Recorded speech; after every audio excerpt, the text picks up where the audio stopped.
പഠിച്ചു കഴിഞ്ഞിട്ടല്ല നമ്മൾ റിവിഷൻ നടത്താനുള്ളത്. പിന്നെ എങ്ങനെയാണ് പഠിക്കുന്നതോടൊപ്പം തന്നെ നമ്മൾ റിവിഷനും ഉടനെ തന്നെ ജോലിയിലേക്ക് പ്രവേശിക്കാനും കഴിയും. Welcome to Edus academy. അപ്പോൾ വരുന്ന JPHN എക്സാം, അതായത് junior public health nurse exam എഴുതുന്ന ഉദ്യോഗാർത്ഥികൾക്ക് ഒരു പുതിയ വാർത്തയുമായിട്ടാണ് ഇന്ന് എജൂസ് അക്കാഡമി നിങ്ങളുടെ മുന്നിൽ വന്നിരിക്കുന്നത്. അതായത് വരുന്ന JPHN എക്സാമിന്റെ പുതിയ സിലബസ് ഔട്ടായിരിക്കുകയാണ്. അതായത് കേരള PSC ഒഫീഷ്യലായിട്ട് വരുന്ന JPHN എക്സാമിന്റെ സിലബസ് പുറത്തുവിട്ടിരിക്കുകയാണ്. സോ നമുക്ക് സിലബസ് ജസ്റ്റ് ഒന്ന് കണ്ടു നോക്കാം. ഞാൻ എപ്പോഴും പറയുന്നത് പോലെ നമ്മളെ എക്സാം, ഏതൊരു എക്സാമിനാണെങ്കിലും നമ്മൾ എങ്ങനെ പ്രിപ്പയർ ചെയ്യുക? ഒന്ന് നമ്മൾ എക്സാം അറിഞ്ഞു പഠിക്കണം, അല്ലെ? അല്ലെങ്കിൽ എക്സാം പാറ്റേൺ അറിഞ്ഞു പഠിക്കണം. ഞാൻ പലപ്പോഴും പറയുന്നതാണ്. രണ്ടാമത്തെ അല്ലെങ്കിൽ അതുപോലെ തന്നെ വളരെ ഇമ്പോർട്ടന്റ് ആയിട്ടുള്ള ഒരു കാര്യമാണ് എന്താണ്, എക്സാമിന്റെ സിലബസ് അറിഞ്ഞു പഠിക്കുക കേട്ടോ. അപ്പോൾ ഈ എക്സാമിന്റെ സിലബസ് നമ്മുടെ ഓരോരുത്തരുടെയും കയ്യിലുണ്ടാകണം. സോ നമ്മൾ പഠിക്കുന്ന കാര്യങ്ങൾ സിലബസുമായിട്ട് ഒത്തുനോക്കണം.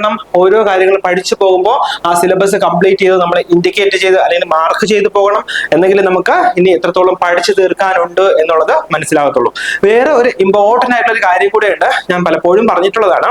JPHN എക്സാം വരുമ്പോൾ ഏതൊക്കെ സബ്ജക്ട്സിനാണ് കൂടുതൽ വെയിറ്റേജ് വരിക എന്നുള്ളത്, അല്ലെ? അതായത് നമ്മുടെ സ്റ്റാഫ് നഴ്സ് എക്സാം പോലെ അത്രയും വൈഡ് ആയിട്ടുള്ള ഒരു സിലബസ് അല്ല, അല്ലെങ്കിൽ അത്രയും വൈഡ് ആയിട്ടുള്ള സ്പെഷ്യാലിറ്റീസ് ഇല്ല. സോ ഇവിടെ ആക്ച്വലി നമ്മൾ കുറച്ച് സ്പെഷ്യാലിറ്റീസ് കുറച്ച് കൂടുതൽ ഫോക്കസ് ചെയ്ത് പഠിക്കുകയാണെങ്കിൽ നമുക്ക് വളരെ നല്ല രീതിയിൽ എക്സാം അറ്റൻഡ് ചെയ്യാനായിട്ട് കഴിയും. നമുക്ക് ആ സിലബസിന്റെ ഒരു ഓവർവ്യൂ ഒന്ന് കണ്ടു നോക്കിയാലോ? സോ ഫസ്റ്റ് ആയിട്ട് പറയുന്നത് കമ്മ്യൂണിറ്റി ഹെൽത്ത് നഴ്സിംഗ് ആണ്. ഇതിന് ഇവിടെ പറയുന്ന മാർക്സ് 17 മാർക്സ് ഈ കമ്മ്യൂണിറ്റി ഹെൽത്ത് നഴ്സിംഗിൽ നിന്ന് ഉള്ള ക്വസ്റ്റ്യൻസ് ഉണ്ടാകും എന്നാണ്. ഞാൻ ഇതിന്റെ ഒരു ഇവാലുവേഷൻ ലാസ്റ്റിലോട്ട് പറഞ്ഞു തരാം കേട്ടോ. സോ ഇവിടെ concept of health, community health practice, health problems and policies, health organisation, role of health team, then structure of community, dynamics of community, community need assessment, communication methods and media, counselling, community based rehabilitation. ഞാൻ actually ഈ syllabus പറയുന്നതോടൊപ്പം തന്നെ അതിൽ നിന്ന് important ആയിട്ടുള്ള areas കൂടെ cover ചെയ്തായിരിക്കും പോവുക, അല്ലെങ്കിൽ ഇമ്പോർട്ടന്റ് ഏരിയാസ് കൂടെ ഹൈലൈറ്റ് ചെയ്തായിരിക്കും പോവുക കേട്ടോ. അപ്പോൾ ഇതിൽ നിന്ന് നമ്മളിപ്പോൾ ഇത്രയും പറഞ്ഞതിൽ നിന്ന് ഈ communication methods and media, counselling വളരെ വളരെ ഇമ്പോർട്ടന്റ് ആണ്. വളരെയധികം ക്വസ്റ്റ്യൻസ് ഈ ഏരിയയിൽ നിന്ന് ചോദിച്ച് കണ്ടിട്ടുണ്ട്. അടുത്തതായിട്ട് പറയുന്നത് ഹെൽത്ത് പ്രൊമോഷൻ കേട്ടോ. ഹെൽത്ത് പ്രൊമോഷനിൽ നിന്ന് 17 മാർക്ക്. ഇതിൽ വരുന്നത് ഒന്നാമത്തെ nutrition, essential nutrients, nutritional problems, nutritional assessment, promotion of nutrition. അപ്പൊ ഇതെല്ലാം വളരെ ഇമ്പോർട്ടന്റ് ആയിട്ടുള്ള കാര്യങ്ങളാണ്. എസെൻഷ്യൽ ന്യൂട്രിയൻസ് കൂടാതെ nutritional problems, nutritional assessment, promotion of nutrients. അപ്പോൾ പലതരത്തിലുള്ള ന്യൂട്രീഷണൽ ഡെഫിഷ്യൻസി ഡിസോർഡേഴ്സ്, അതിന്റെ സിംറ്റംസ്, ആ രീതിയിലൊക്കെ ക്വസ്റ്റ്യൻസ് ഈ ഏരിയയിൽ നിന്ന് ചോദിച്ച് കാണുന്നുണ്ട്. നെക്സ്റ്റ് വരുന്നത് human body and hygiene. Actually ഇതില് കുറച്ച് അനാട്ടമി വളരെ ബേസിക് ആയിട്ടുള്ള കാര്യങ്ങൾ കവർ ചെയ്യും. കൂടാതെ ഹൈജീൻ ഓഫ് ദ ബോഡി, അതായത് നമ്മുടെ ഫണ്ടമെന്റൽസ് ഓഫ് നഴ്സിംഗ് നിന്ന് വളരെ കുറച്ച് കാര്യങ്ങൾ ഇവിടെ കവർ ചെയ്യുന്നുണ്ട്. കൂടാതെ optimal functioning of the body, അതും ഈ പറഞ്ഞ പോലെ നമ്മുടെ ഫണ്ടമെന്റൽസ് ഓഫ് നഴ്സിംഗുമായിട്ട് റിലേറ്റ് ചെയ്തിട്ടുള്ള ഒരു ടോപ്പിക്കാണ്. മൂന്നാമത് പറയുന്നത് എൻവിയോൺമെന്റൽ സാനിറ്റേഷൻ. അഗൈൻ ഇത് പ്യൂർലി ഒരു കമ്മ്യൂണിറ്റി ബേസ്ഡ് ടോപ്പിക്കാണ്. എൻവിയോൺമെന്റൽ sanitation, safe water, disposal of excrete and waste, community participation. അതിന്റെ അണ്ടറിൽ തന്നെ നാലാമത് വരിക മെന്റൽ ഹെൽത്ത് ആണ്. അഗൈൻ സൈക്യാട്രിൽ നിന്ന് വളരെ ഫ്യൂ ആയിട്ട്, അല്ലെങ്കിൽ വളരെ സൂപ്പർഫിഷ്യലി കുറച്ച് ഏരിയാസ് ഉണ്ട്, അല്ലെങ്കിൽ സൂപ്പർഫിഷ്യലി കുറച്ച് ക്വസ്റ്റ്യൻസ് ചോദിച്ച് കാണാറുണ്ട്. Mental health, maladjustment, mental illness, old age care. ഇതില് മെന്റൽ ഇൽനെസ് വളരെ ഇമ്പോർട്ടന്റ് ആണ്. അതായത് പല തരത്തിലുള്ള മെന്റൽ ഇൽനെസ്, അതിന്റെ സിംറ്റംസ്, അതിന്റെ മാനേജ്മെന്റ്. സോ ആ ഏരിയയിൽ നിന്ന് സാധാരണ ക്വസ്റ്റ്യൻസ് ചോദിച്ച് കാണുന്നുണ്ട്. നെക്സ്റ്റ് മൂന്നാമത്തെ പാർട്ട് വരുന്നത് പ്രൈമറി ഹെൽത്ത് കെയർ. അതായത് prevention of disease and restoration of health. നിങ്ങൾ നോക്കിക്കേ, 20 മാർക്കാണ് ഇവിടെ കവർ ചെയ്യുക. എത്ര മാർക്ക്? 20 മാർക്ക് കവർ ചെയ്യുക. അപ്പൊ ഞാൻ പറയും ആക്ച്വലി ഈ ടോപ്പിക്കാണ്. ആക്ച്വലി നമ്മൾ ആദ്യം പറയുന്നത് കമ്മ്യൂണിറ്റി ഹെൽത്ത് നഴ്സിംഗ് ആയിരുന്നു. ഇതും ആക്ച്വലി പ്രൈമറി ഹെൽത്ത് കെയറും കമ്മ്യൂണിറ്റി ഹെൽത്ത് നഴ്സിംഗിന്റെ അണ്ടറിൽ വരുന്നതാണ്. സോ ഈ ഒരു ഏരിയ വളരെ ഇമ്പോർട്ടന്റ് ആണ്. അതായത് ഒത്തിരി ക്വസ്റ്റ്യൻസ് സാധാരണ റിപ്പീറ്റഡ്ലി ചോദിച്ചു വരുന്ന ഒരു ഏരിയ ആണ് ഈ പ്രൈമറി ഹെൽത്ത് കെയർ എന്ന് പറയുന്നത്. ഇതിൽ ഫസ്റ്റ് വരുന്നത് infection and immunisation, concept of disease, infection, immunity and body defence mechanism, immunisation, collection of specimen, disinfection and sterilisation, waste disposal. ഇതിലെ ഇൻഫെക്ഷൻ, അതായത് പലതരത്തിലുള്ള ഇൻഫെക്ഷൻസ് ഉണ്ടാകും. Immunity and defence mechanism, immunisation, ഈ മൂന്ന് കാര്യങ്ങൾ പഠിക്കാതെ ദയവ് ചെയ്ത് നിങ്ങൾ പോകരുത്. എക്സാമിനെ വളരെ ഡീറ്റെയിൽ ആയിട്ട് പഠിച്ചിട്ട് തന്നെയാകണം നമ്മൾ എക്സാമിനായിട്ട് പോകേണ്ടത്. കാരണം ഈ ഏരിയയിൽ നിന്ന് റിപ്പീറ്റഡ്ലി, ഞാൻ പറയുന്നു റിപ്പീറ്റഡ്ലി, പല തരത്തിലുള്ള ക്വസ്റ്റ്യൻസ് ഈ ഏരിയയിൽ നിന്ന് ചോദിച്ചു കാണാറുണ്ട്. നെക്സ്റ്റ് വരുന്നത് communicable disease, introduction to communicable disease, care in communicable disease, epidemic management. ഇവിടെ കമ്മ്യൂണിക്കബിൾ ഡിസീസിൽ നിന്ന് ധാരാളം ക്വസ്റ്റ്യൻസ് ചോദിച്ചു വരാറുണ്ട്. കൂടാതെ എപ്പിഡമിക് മാനേജ്മെന്റ്.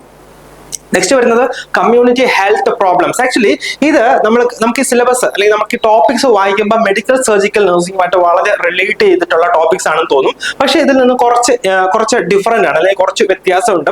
കാരണം എന്താണ്, ഈ കമ്മ്യൂണിറ്റി ഹെൽത്ത് പ്രോബ്ലംസും കമ്മ്യൂണിറ്റിയിൽ വരുന്ന മാനേജ്മെന്റ് അല്ലെങ്കിൽ management of disease conditions in the community, അതാണ് ഇവിടെ കവർ ചെയ്യുക. അതായത് care of sick in the community, fever, respiratory problems, aches and pains, then digestive problem, urinary problems, cardiovascular problem, disease of the nervous system, metabolic disease of musculoskeletal system, care of handicap. അപ്പോൾ ഇത്രയും കാര്യങ്ങൾ community based ആയിട്ടായിരിക്കണം നമ്മൾ എക്സാമിന് prepare ചെയ്യേണ്ടത്. കൂടാതെ primary medical care, types of drugs, administration of drugs used in minor elements, common emergency drugs. അപ്പോൾ ഇതും actually ഇവിടെ നിന്നും, അതായത് പല ഡ്രഗ്സ്, അതിന്റെ ആക്ഷൻ, സോ ആ രീതിയിൽ സൈഡ് എഫക്ട്സ്, അഡ്മിനിസ്ട്രേഷൻ, സോ ആ രീതിയിൽ ഇവിടെ നിന്ന് ക്വസ്റ്റ്യൻസ് ചോദിച്ച് കാണാറുണ്ട്. നെക്സ്റ്റ് വരുന്നത് ഫസ്റ്റ് എയ്ഡ് ആൻഡ് റെഫറൽ. നമുക്ക് ആക്ച്വലി ഫണ്ടമെന്റൽസ് ഓഫ് നഴ്സിംഗുമായിട്ട് കുറച്ചൊന്ന് റിലേറ്റ് ചെയ്യാൻ പറ്റുന്ന ഒരു ഏരിയ ആണിത്. Need for first aid, minor injuries and ailments, fractures, life threatening conditions. ഇത്രയാണ് നമ്മുടെ കമ്മ്യൂണിറ്റി ഹെൽത്ത് നഴ്സിംഗുമായിട്ട് റിലേറ്റ് ചെയ്ത് പ്രൈമറി ഹെൽത്ത് കെയറിന്റെ അണ്ടറിൽ നമുക്ക് കവർ ചെയ്യാനുള്ള ടോപ്പിക്സ്. വളരെ വളരെ ഇമ്പോർട്ടന്റ് ആയിട്ടുള്ള ഒരു ഏരിയ ആണ്. കാരണം എന്താണ്, കൂടുതൽ മാർക്സ് ഇവിടെ നിന്ന് വരിക, നിയർലി 20 മാർക്സ് അല്ലെ. ഞാൻ ലാസ്റ്റ് കുറച്ചുകൂടെ ഡീറ്റെയിൽ ആയിട്ട് പറഞ്ഞുതരാം കേട്ടോ. നെക്സ്റ്റ് വരുന്നത് ചൈൽഡ് ഹെൽത്ത് നഴ്സിംഗ് അല്ലെങ്കിൽ പീഡിയാട്രിക് നഴ്സിംഗ് ആണ്. അത് കവർ ചെയ്യുന്നത് 13 മാർക്കാണ്. So growth and development, nutrition of infants and children, children's rights, then care of sick child, care of school children, care of adolescents, care of adolescent girls, then so ഇത്രയാണ് actually പീഡിയാട്രിക്സിൽ cover ചെയ്യുന്നത്. എത്ര മാർക്കായിരുന്നു? 13 മാർക്കിലാണ് പീഡിയാട്രിക്സിൽ നിന്ന് questions വരിക. Next ഞാൻ പറയുന്നത് OBG അല്ലെങ്കിൽ mid വൈഫറി നമ്മൾ നോക്കുമ്പോൾ 27 മാർക്ക്. അതായത് അപ്പൊ നിങ്ങൾ ചോദിക്കും, സാർ കമ്മ്യൂണിറ്റിയിൽ നിന്ന് ആണ് കൂടുതൽ എന്ന് ചോദിച്ചിട്ട് ഏതാണ്ട് ഇവിടെ മിഡ് വൈഫറിയിൽ 27 മാർക്സ് കാണിക്കുന്നു, കമ്മ്യൂണിറ്റിയിൽ ആ പ്രൈമറി ഹെൽത്ത് കെയറിൽ ആകെ 17 മാർക്കല്ലേ ഉണ്ടായിരുന്നുള്ളൂ എന്ന് ചോദിക്കും അല്ലെ. സോ 17 20 മാർക്കല്ലേ ഉണ്ടായിരുന്നുള്ളൂ ചോദിക്കും. ഞാനത് പറഞ്ഞുതരാം കേട്ടോ. സോ മിഡ് വൈഫറിൽ നിന്ന് 27 മാർക്കിന്റെ ക്വസ്റ്റ്യൻസ് ഉണ്ടാകും. അതായത് human reproductive system, female pelvis and foetal skull, fetus and placenta, normal pregnancy, antenatal care, normal labor, then care during normal labor, normal puerperium, care of newborn, high risk newborn, safe motherhood, high risk pregnancy, abnormalities of pregnancy, abortion, abnormal childhood, abnormal puerperium, surgical intervention, life cycle approach, status of women and empowerment, women's health problems, RTI, അതായത് reproductive tract infections and sexually transmitted infections, HIV AIDS, infertility, population education, family welfare. So ഇതിൽ നിന്ന് ഒത്തിരി questions, അതായത് female reproductive system, അതിന്റെ anatomy physiology, അതിന്റെ disease conditions, normal പ്രഗ്നൻസിയുടെ care, abnormal പ്രഗ്നൻസിയുടെ care, കൂടാതെ നോർമൽ ഡെലിവറി, പിന്നെ ഫീറ്റർ സ്കള്ള്, ഫീമെയിൽ പെൽവിസ്, ഇവിടെ നിന്നൊക്കെ ഒത്തിരി ക്വസ്റ്റ്യൻസ് റിപ്പീറ്റഡ്ലി ചോദിച്ചു വരുന്ന ഒരു ഏരിയ ആണ്. നെക്സ്റ്റ് ഹെൽത്ത് സെന്റർ മാനേജ്മെന്റ്, അത് 6 മാർക്കിനാണ് കവർ ചെയ്യുന്നത്. അതായത് sub centre, maintenance of stocks, coordination, implementation of national health programmes, then update knowledge. അതായത് ഇവിടെ നിന്ന് നമ്മുടെ ഈ ഹെൽത്ത് സെന്ററിൽ നിന്ന് സാധാരണ റിപ്പീറ്റഡ്ലി ക്വസ്റ്റ്യൻസ്. അപ്പൊ ഞാൻ പറയുന്നു കമ്മ്യൂണിറ്റി ഹെൽത്ത് നഴ്സിംഗിൽ നിന്ന് ഏകദേശം ഒരു 46 മാർക്കിന്റെ ക്വസ്റ്റ്യൻസ് ഉണ്ടാകും. കാരണം എങ്ങനെയാന്ന് വെച്ച് കഴിഞ്ഞാൽ നമ്മൾ ആദ്യം പറഞ്ഞു പ്രൈമറി ഹെൽത്ത് കെയർ, ആ ടോപ്പിക്കിൽ നിന്ന് ഏകദേശം 20 ക്വസ്റ്റ്യൻ ഉണ്ട്.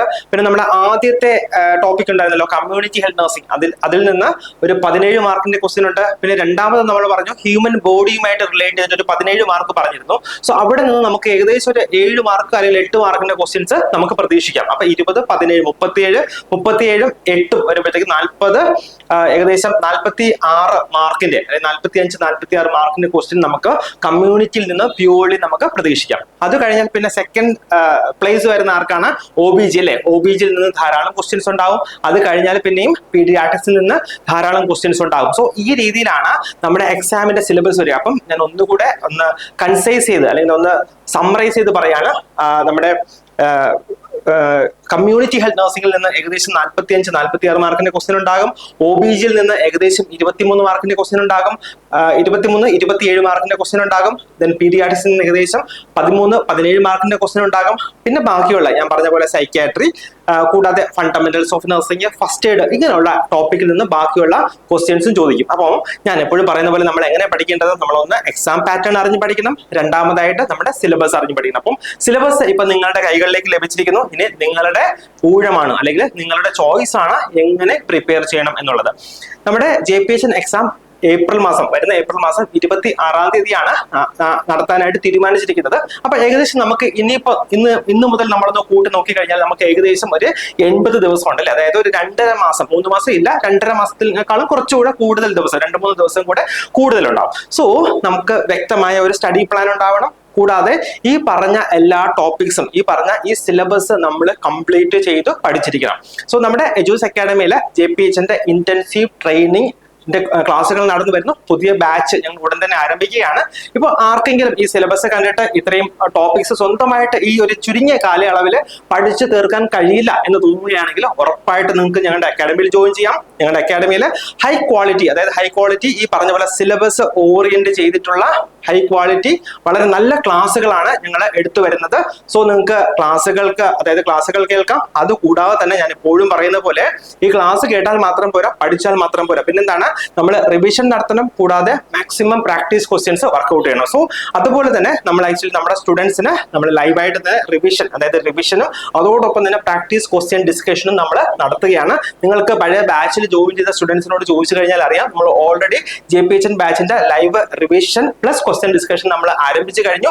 സോ നിങ്ങൾക്ക് പഠിക്കുന്നതോടൊപ്പം തന്നെ, പഠിച്ചു കഴിഞ്ഞിട്ടല്ല നമ്മൾ റിവിഷൻ നടത്താനുള്ളത്, പിന്നെ എങ്ങനെയാണ് പഠിക്കുന്നതോടൊപ്പം തന്നെ നമ്മൾ റിവിഷനും ക്വസ്റ്റ്യൻ ഡിസ്കഷനുമായിട്ട് പോയി കഴിഞ്ഞാൽ നമുക്ക് പഠിക്കുന്ന കാര്യങ്ങൾ കൂടുതൽ നന്നായിട്ട് നമുക്ക് ഓർത്തിരിക്കാൻ പറ്റും. കൂടാതെ നമുക്ക് പരീക്ഷയ്ക്ക് നല്ലവണ്ണം എക്സാം എഴുതാനും നമുക്ക് നല്ല മാർക്ക് സ്കോർ ചെയ്യാനും നമുക്ക് ഉടനെ തന്നെ ജോലിയിലേക്ക് പ്രവേശിക്കാനും കഴിയും. സോ അതുകൊണ്ട് തന്നെ നിങ്ങൾക്ക് JPHN എക്സാമിന്റെ ഇന്റൻസീവ് പ്രിപ്പറേഷൻ ബാച്ചിലായിട്ട് ജോയിൻ ചെയ്യാനുള്ള അവസരം ഞങ്ങൾ തരികയാണ്.